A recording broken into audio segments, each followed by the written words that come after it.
Hey guys, today we'll be talking about FSD and your Tesla, so if you're interested, stay tuned.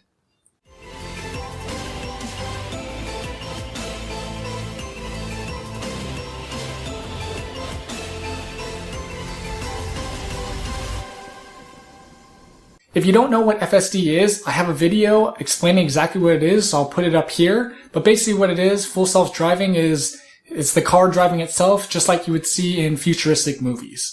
So today's topic is going to be Tesla's current FSD setup versus what I think and what many people think the setup should be for FSD.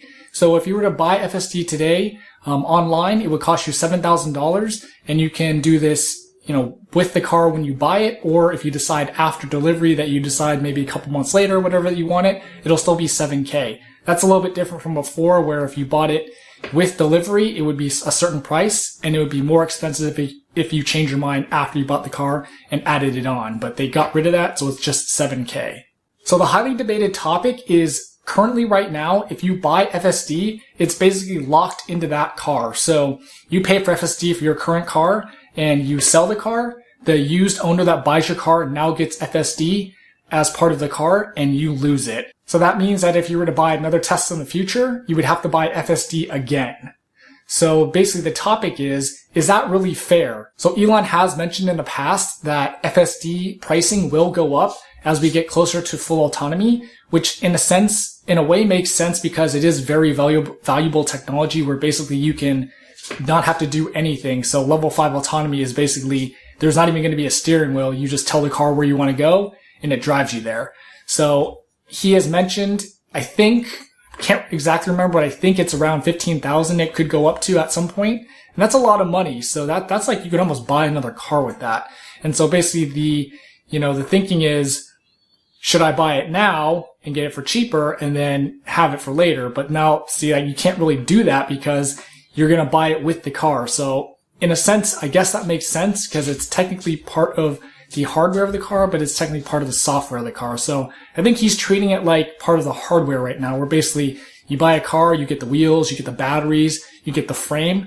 And so currently right now, FSD is in that category rather than just a software category. So because this is how it's set up now, the now former owner gets kind of screwed over because they've paid for a software that they basically lose when they sell the car, and they have to buy it all over again if they buy another car. So this is where licensing comes in. And so basically, we know that FSD is a software. It can be transferred OTA over the air to any car, so they can transfer it to the car, they can take it away from the car anytime they want. So I think what would make more sense is if something like FSD, since it is a software, is licensed. And this is basically exactly the same as any type of app on your phone. So let's say you buy a paid app on your phone and you get a new phone a year later, 2 years later. All you need to do at this point is go get the app from the App Store, re-download it, put your login information in, and you get it again. You don't have to pay again. So that's kind of where I think licensing would make a lot of sense for Tesla, because FSD is a software. So same thing. You buy it once, it stays on your account, and then it gets transferred from car to car that you buy, rather than having to pay for it over and over again, which kind of isn't fair. I suppose there is a little bit of difference with that, because phones are like $1,000, a little bit less, and you get them every 1 to 2 years or whatever.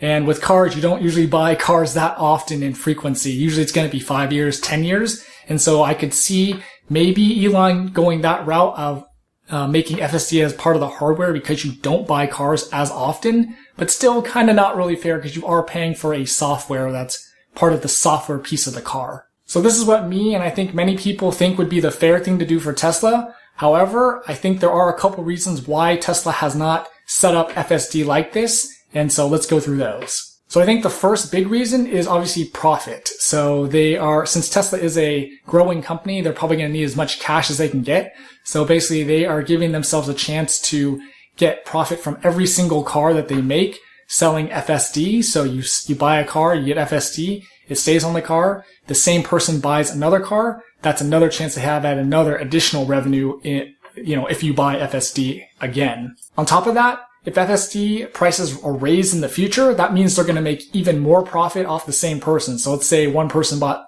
FSD at $7K, they sold the car, and maybe down the line FSD gets raised to 10K, and that same person buys FSD on their next car, that's 17K they would have made instead of just 7. So there's a big profit margin there that they can make by pretty much doing nothing because it's just software that they just load into a car. And 2 is basically loss of profit. So if they were to do the licensing, that means that one person would only have to buy it once. So they buy it once for 7K, it stays on their account, and basically that person is now forever that person forever doesn't have to buy FSD, and basically any car they get that's a Tesla, it'll have FSD on it, rather than having the same person buy FSD multiple times. So you can see basically the big variance there.